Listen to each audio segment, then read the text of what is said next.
Hey everybody, hope you're all doing well today.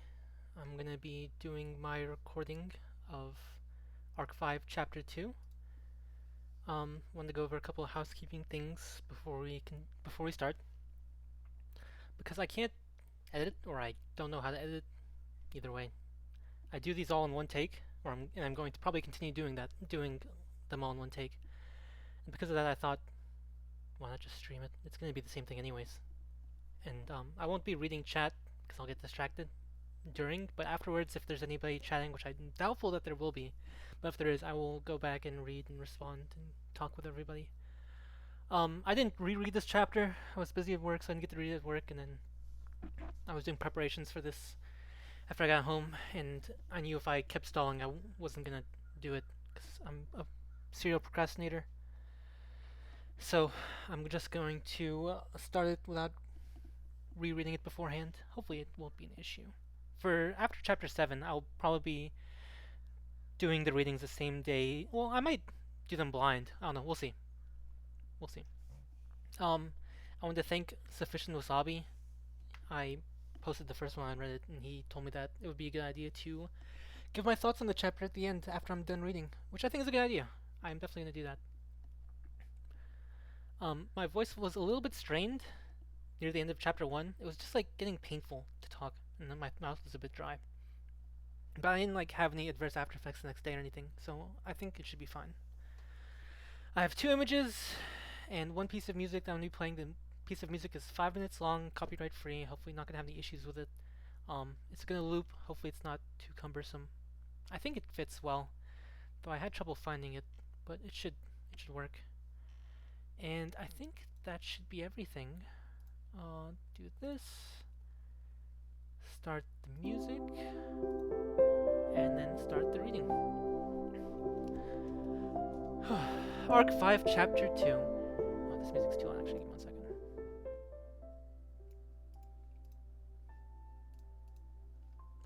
Arc 5, Chapter 2. Pedigree of the Poser. Subaru tilted his head.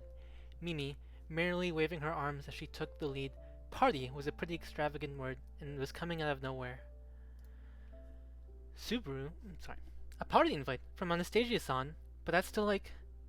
What happened? Is there something to celebrate? Celebrate? Celebrity? Whatever. Who cares? It'll be so much fun eating food and getting drunk. So much fun! You're clearly too young to be drinking. Hehehe. I'm an adult as of this year.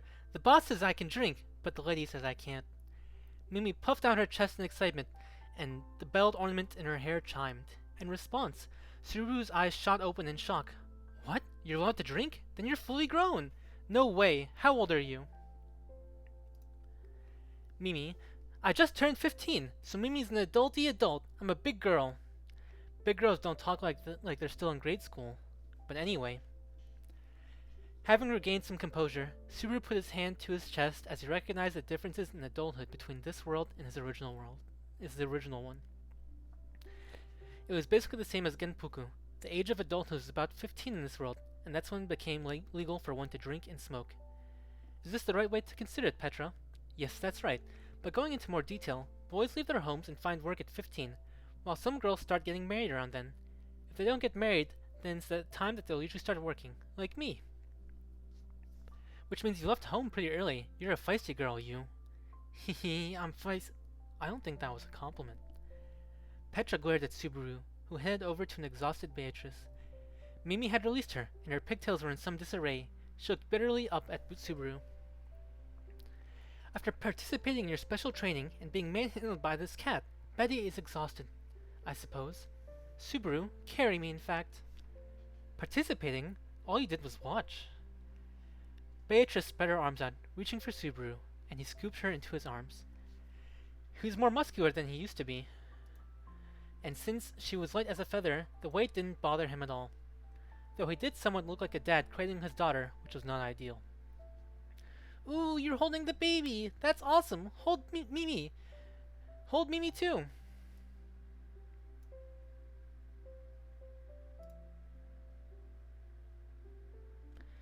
Your boss would be another story, but I physically can't. Request denied. What? That's no fair. No fair. Unfair. Unfair! Mimi scampered around Subaru as he held Beatrice. For some reason, Beatrice smiled victoriously. Eventually, Mimi grabbed onto the hem of Subaru's tracksuit. Okay then, Mimi'll just climb up. Idiot, stop! You'll topple me over. Petra, help me stop. What are you doing? I'm not jealous or anything. I'm not. But would you mind if I climbed you, Subaru-sama? Yes, I would! Subaru held the little girl, with a cooking girl and a maid, pursuing him incessantly. The noisy shenanigans in the entrance hall continued without resolution when... I thought you were taking forever to return, and here you are, monkeying about in the foyer. The frigid voice made Subaru and Petra stand up straight. Mimi's eyes sparkled with curiosity for the new speaker, while Beatrice sighed. The voice was coming up from the grand staircase overlooking the hall. Subaru glanced up to find a girl standing from a position where she could see four of them. She had pink hair and wore a short-cut maid outfit. Her cerise eyes looked apathetic, and though she was cute, there was nothing cuddly about her.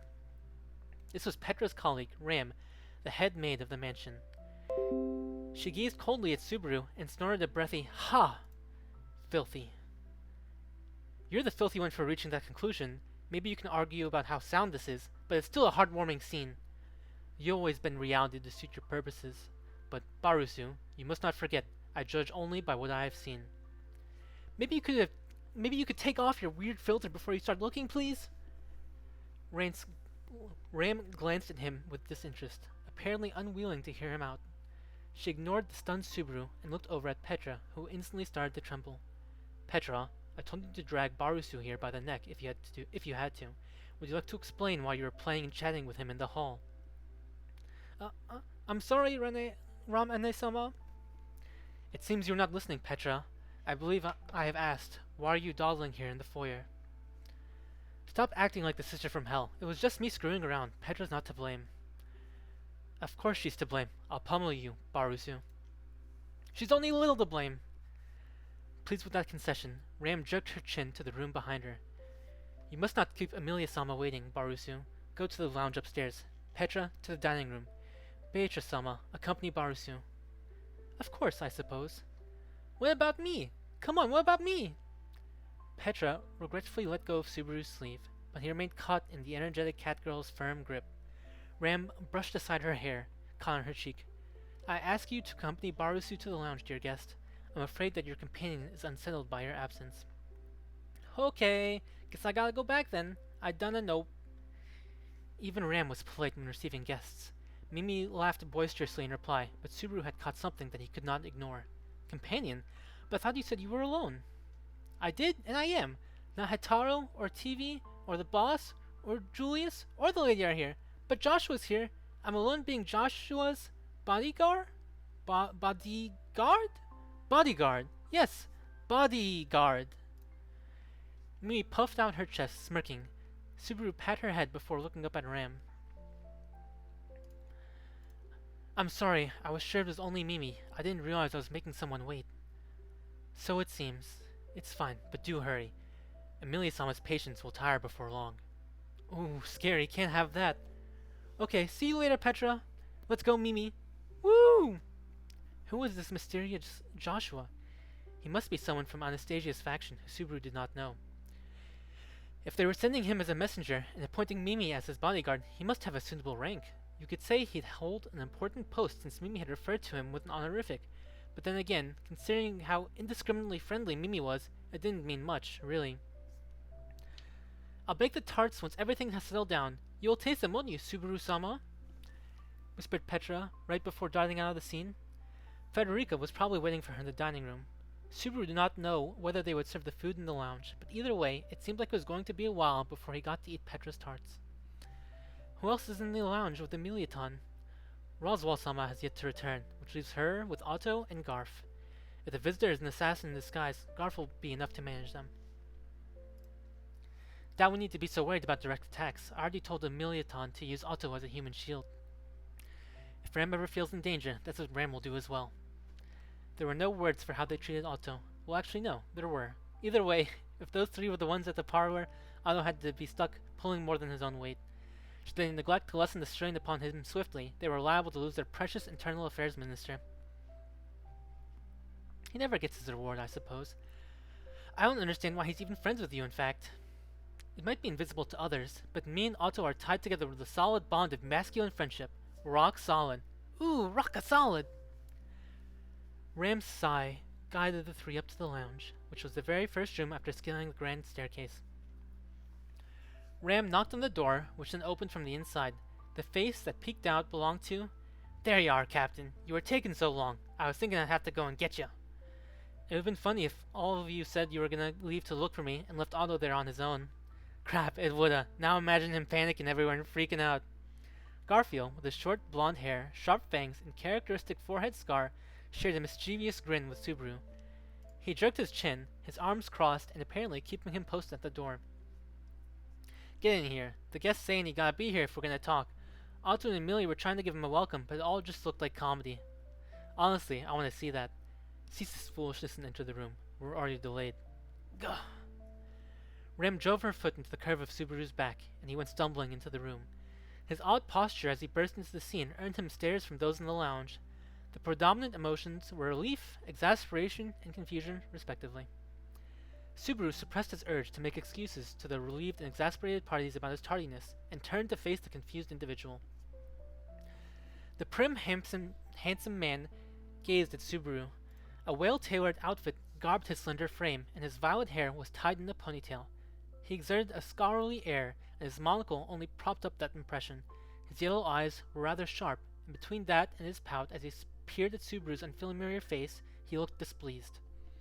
Neither party really made the best first impression on the other. And this would be... The visitor was the one first to speak. He looked away from Subaru and to the two people seated before him. A beautiful girl with silver hair flowing down her back was the one to nod and answer him. Right. I apologize that he has kept you waiting. This is my knight, Natsuki Subaru. A tingle shot down Subaru's spine. The words my knight were simply so wonderful that they captivated him no matter how many times he heard them. May I point out that he seems, enraptured?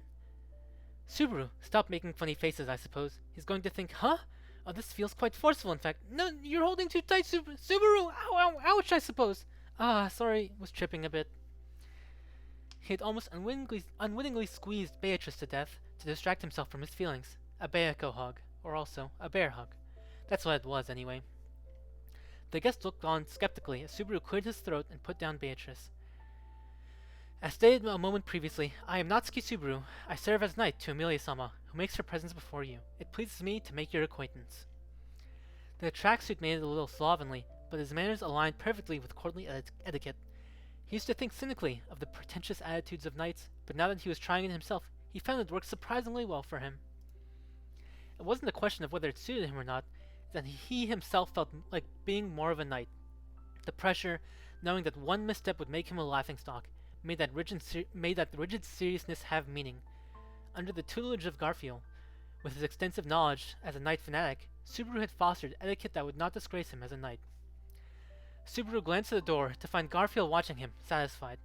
Garfield noticed Subaru's glance and flipped him the bird. Subaru had taught him the gesture, but he was using it wrong.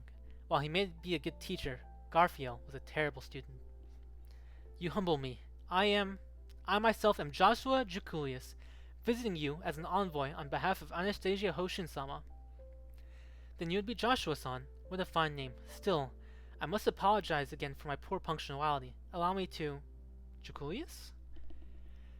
Halfway through the diplomatic fineries, Subaru found himself tilting his head at the familiar word. Joshua nodded with a yes, and adding on to that, that's right, Subaru.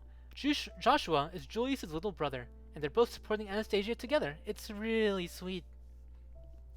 Laughed the girl, her chaste demeanor gone, and her speech far more casual. Her face as she looked at Subaru was her natural, true face. Subaru sighed, staring impolitely at Joshua as he seated himself opposite to him. He sat himself beside Amelia, like it was a matter of course. What, so he's Julius's brother? Actually, now that you mention it, they are pretty alike. You have that disdainful, or rather intense gaze of his, or that mocking, or rather elegant smile of his, or that devilish, or rather pretty hair color of his. If you need to force it every time, then would you refrain from commenting? Said Otto, unable to hide his sweat. He was the head minister of the Amelia faction's internal affairs, or rather, he was the only one capable of being said minister, hence why he held that title. but diplomacy terrified him immensely. Did you lose weight? Life here is simply too exhilarating. Yes! When things in this exact vein keep happening in constant succession, the mental fatigue leaves me too exhausted to exercise, and thus I become skeletal. Skeletal! Skeletal! Skeletal! Cheered Mimi, unintentionally aggravating Otto further. It looked like the only thing keeping Otto quiet was the fact that Mimi was the guest's companion. She disregarded him entirely as she scampered over and leapt onto the seat beside Joshua. Beatrice also looked at the seats, but Subaru, Amelia, and Otto were fully occupying the seat opposite Joshua and Mimi. They could scooch together to open up room for Beatrice, but it would look lame. So Beatrice promptly seated herself on Subaru's lap. Subaru naturally looped his hand around Beatrice's waist, making sure she would not fall. Now, finally getting to the main topic. Please wait, who is this girl? Joshua winded up being too flustered to talk. He pointed at Beatrice, sitting on Subaru's lap, and leaned forward so forcefully that his monocle slipped. Apparently, he lacked Julius's composure. Subaru decided that he preferred this to Julius's, while Mimi instead spoke up. Jeez, you're so behind, Joshua. This is Bayako. She's Subaru's baby. It's so obvious. And beside him is the mommy. And beside her's the housekeeper? Honestly, I am far too confident about what my current standing is to be hearing that I'm the housekeeper. So would you please care to stop? Housekeeper! Housekeeper! Wow, it's like a witch beast's name. Otto's pleas were entirely ineffective on Mimi, the embodiment of dumb innocence. Nobody bothered to react to Otto, who slumped his shoulders. Subaru put his hand on Beatrice's head. Sorry for not introducing her. We're just so used to sitting like this that I'd completely forgotten to explain. Otto forgot to mention it too, and it caught me unawares as well. Who says caught me unawares anymore? That was Amelia's usual phrasing, but Subaru agreed with the sentiment, and Otto had to be getting so accustomed to commonplace scene that he was starting to forget to interject with some common sense. Well, that was a good problem to have. This is Beatrice. As Mimi said, she is mine and Amelia Sama's child. What? Joshua, aghast. Jeez, no she's not, Subaru. Look at how you shocked Joshua. I know we kissed, but you can't make babies by kissing. I've been studying. Sorry, Amelia-tan. I think some of our private life just got thrown right into the open. It was my bad, so I'll just introduce her normally. This is what you get for using Betty for tomfoolery, in fact. You best regret it, I suppose. Subaru forced a smile at Amelia and Beatrice. Amelia's misunderstandings about making babies had only been rectified when it came to making babies by kissing. It was impossible for Subaru to go any further into the topic, and anticipating the shock the subject would give Amelia, the other women in the camp had decided to wait until her mentality had become more mature. Basically, everyone was overprotective. So Beatrice Joe's true station would be... Joshua fixed his monocle, overwhelmed with his initiation to Roswell's mansion and its people, but Subaru wondered, shouldn't the unruliness of everyone here be close to Anastasia's own faction, which had members of the Iron Fang? I'm sorry that the conversation keeps slipping. Beatrice may look like an ordinary, lovable little girl, but she's actually my contracted spirit. She's a lolly granny. Exactly, I'm a spirit, in fact. I know that you're mocking me with that lolly granny, I suppose. Beatrice brushed Subaru's hand aside and dug her head into the underside of his chin. She had grown rather proficient in Subaruese, making verbal gaffes generally impermissible.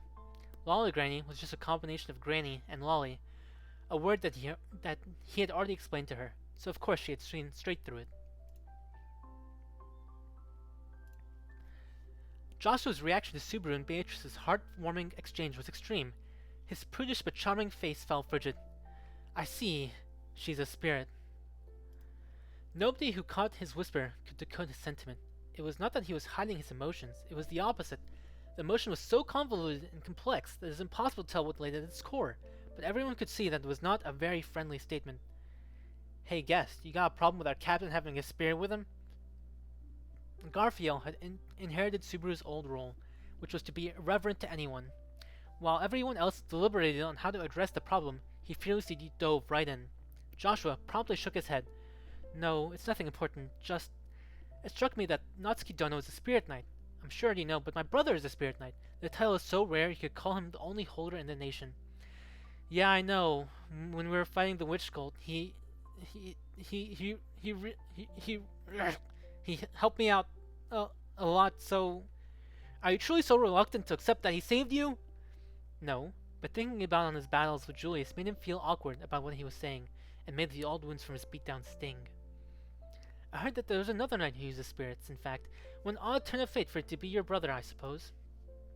What do you mean by odd turn of fate, Spirit? It's obvious what I mean, in fact. Precursors are destined to be surpassed, I suppose. His best place is as an ornament on the glorious road that Subaru-sama and I— no! Don't pick fights with people we just met. And I've got nothing on Julius. I'm never gonna beat him in what he does. I don't beat people who are good at puzzles by challenging them to puzzles. I beat them by challenging them to Mario Kart. Subaru messed with Beatrice's hair and bowed his head to Joshua, while pushing Beatrice's head into a bow as well. I'm sorry, I wasn't trying to make a fool of your brother, or really, I know I'm damn less capable than him. This spirit here is just being a braggart. An admirable and correct judgment. When comparing yourself to my brother, it is natural to recognize your inferiority. Ah? Subaru had been looking to make a mature compromise, but Joshua's abrupt arrogance made things precarious again. Heedless of Subaru as he furrowed his brow in confusion, Joshua made his monocle shine mysteriously. Yes, my brother is amazing. At the age of 20, he's the second most capable of the royal guards, the finest order of knights in the kingdom. His service to Anastasia-sama currently distances himself from his station as a royal guard, but once her wishes are fulfilled, he will be secured a place as the captain of the royal guards. He has a close, amiable relationship with the sword saint Reinhardt, and holds himself impeccably in both public and private context. He's strict on himself and others, disciplined, ambitious, and always seeking improvement. His beautiful looks enrapture scores of women, and his personality is accordingly excellent. Yes, my brother is amazing. You're nothing compared to him. Joshua spoke with passion, his face red as he went on and on and on and on. Subaru had no reply, and Beatrice recoiled too. Garfield and Otto stayed silent, unsure whether it could get deadly, and Mimi was too busy stuffing her cheeks with snacks to help him out of this. And so there was only one person in this place able to counter Joshua's greed. Joshua, you really love your brother Julius a lot. In the room, there was an angel who could take anything positively. Her words made Joshua realize what he had just said, and his face reddened in shame rather than excitement. He cleared his throat, managing to compose himself. My apologies. I may have fired myself up. I have some difficulty restraining myself when it comes to my family. No, it's okay. I just want to hear you talk about Julius more. I've only ever seen Julius while in the capital here and there, so there's lots more I really want to know about him. Really? Well, there are several memories of me and him in that... How about we save those for another occasion, and finally get to the point? How does that sound, Otto? Garfield? Huh? Subaru interjected, forcing the other two into the conversation, while they pleadingly tried to stay out of it, but they did promptly nod in agreement. Joshua then noticed that the conversation had strayed incredibly far, and then we will save the stories of my brother's magnificence for another time. I must also fulfill my duties and reconvene with Anastasia-sama shortly. Right, I'm really excited for them. So it really took us a long time to finally get here, but what is this visit all about? Joshua's awkwardness lingered as he pretended to be calm, while Amelia easily entered the royal selection candidate mode. The tone of their voices dropped, bringing attention to the parlor. Amelia could establish tension like this because she had come to recognize her place as a budding politician. I myself speak to Amelia-sama on behalf of my master Anastasia Hoshin-sama. The prickly tension made Joshua's expression regain its former warmth. He put his hand in his pocket, withdrawing a letter, and set it upon the table. He opened it, looking down at the letters and their black ink. Anastasia-sama wishes to invite Amelia and all of her associates to the city of Pristella. An invitation to the city of Pristella? Pristella is the Watergate city, yes? The big city near the border between the kingdom of Lugunica and the Kuraragi city-states? You are correct. Anastasia-sama is presently staying there rather than the capital, and she wishes to invite you. Joshua quietly lowered his head. Amelia looked away from him and glanced at Subaru. Obviously the gaze meant, what are your thoughts? Subaru felt similarly to Amelia about the whole thing. Everyone knew that Anastasia had been staying in a mansion in the capital's noble district while in Lugunica. When Mimi mentioned an invitation to a party, Subaru had been certain that the mansion would be the place that they had been invited to. Pristella is a scenic place. The city is distinctive in itself and makes for a popular tourist destination. Anastasia-sama finds herself delighted and at ease there. It'd be great if you're just showing us a nice place. But you're not, are you? Amelia and Anastasia aren't friends. If Subaru remembered right, Anastasia had been particularly harsh on Amelia during the exchange at the royal palace. The candidates most unsparing towards Amelia had been her and Priscilla. Krush just did not discriminate on the basis of race, and felt was indebted to Amelia. So while Anastasia had indeed helped during the White Whale and Witch Cult fights, Subaru's personal opinion of Anastasia was not very good, so he doubted that the invitation was anything so generous. As if supporting Subaru's doubts, a grin etched itself onto Joshua's face, and Anastasia Salma invites you out of her benefic- beneficence. She has noticed the valuable object you are searching for in Pristella. What I'm searching for? The instant that Amelia showed her interest, Olive's expression screamed, he got her. This told Subaru that Joshua had snatched away the initiative before they could stop it, but he could still not see the crux of the main topic. In that delay, the opponent took full control of the conversation. Grinning, Joshua continued, in the city of Pristella, there's a shop selling spellstones, in which slumbers the high-grade colorless stones that you desire. I believe you are currently seeking anchor for the Great Spirit? The second Joshua seized the initiative, the Amelia faction was doomed, or fated, to leave for Pristella. That should be the end of the chapter. That one was much shorter than the last one. My voice does not feel nearly as pained as it did last time. It's only like 9 minutes shorter. It's not too bad. I think that went pretty well. I was definitely talking way too fast though. My god. My bad. I think it went well. So what do I think about the chapter? I would say that Subaru and Beatrice's relationship is just so fucking adorable. I love them. There was definitely a time skip between end of Arc 4 and the beginning of Arc 5, and we didn't quite see the relationship develop organically, but it definitely was going to end up in this direction from the ending of Arc 4, so I'm very happy to see it come to this point. They're just so cute. I can't handle it, dude. And Subaru getting all flustered and Amelia Sama calling him her knight is so fucking funny. I love it. I've already read ahead, so I mean, I sort of know what's gonna happen, but if I didn't, I would be genuinely curious what benefit Anastasia would be receiving out of doing this for the faction. Because she's a merchant, right? I thought I had my mouse hidden, but I guess not. But she's a merchant, right? So she's not gonna do something without getting something in return. Just her nature, especially from what we've seen from Arc 3 or 2. I watched the anime, so I'm not 100% sure where the arcs lie exactly. I think it's Arc 3, technically. Or 2? I don't fucking know, man. But I think it went well. I like this chapter. It's short and sweet and to the point. Joshua's so fucking funny, dude. So, like, of course, he loves his brother so much, he just, like, completely ignores the mood in the room, ignores the compromise that Subaru's offering him, just goes on, and he's like, what the fuck, dude? You can't just walk into somebody's home and do that, Subaru, of all people. Like, what the fuck? So fucking funny. I sort of understand where he's coming from, though. Yeah, just let me know how you like the music. The images are good. More images are fine, less images. I obviously cut the pages in half so I could have more room for images, which made it a bit difficult to read, actually. And then you saw me like change the format on the page because some of the letters were getting cut off in some parts. But it ended up working out pretty good. Let's check chat. Nobody chatted. It's fine. Wasn't expecting anybody to say anything. But that should be the end of it. I'm not gonna do chapter 3. I don't have any preparation for it. No images, no music. I don't even remember what happens in chapter 3. I'm definitely have to reread this one. I remember what happened in chapter 2, but I don't remember what happened in chapter 3, so I'm gonna have to go back over it so I can anticipate. I made the same mistake, but at the beginning of chapter 2 instead of the end, which is fucking funny. I said the person's name before their line. I did that at the end of chapter 1 and did it at the start of chapter 2. So I guess in chapter 3 I'll do it in the middle to keep it consistent. Yeah, I sort of regret talking so quickly.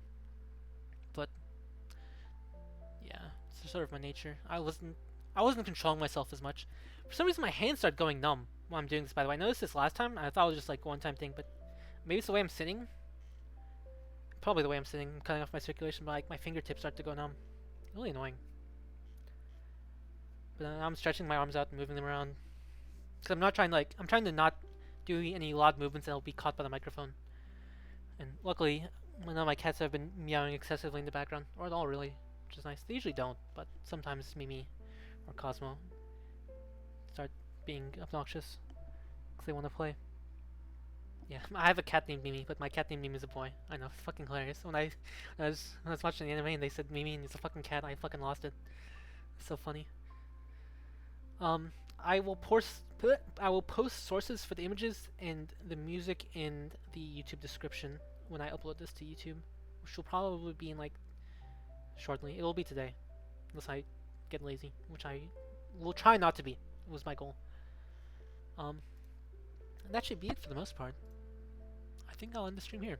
Thank you all for watching and for being here for my, frankly, for this recording I want to give like a 5. If the last one is like, let's say chapter 1 is 10 out of 10, just for the sake of this argument. This one is definitely like a 5. Because I read too fast and I had a couple miswords. Also, I should have looked through because I wasn't sure how to pronounce this. I'm pretty sure it's beneficence or something like that. Beneficence?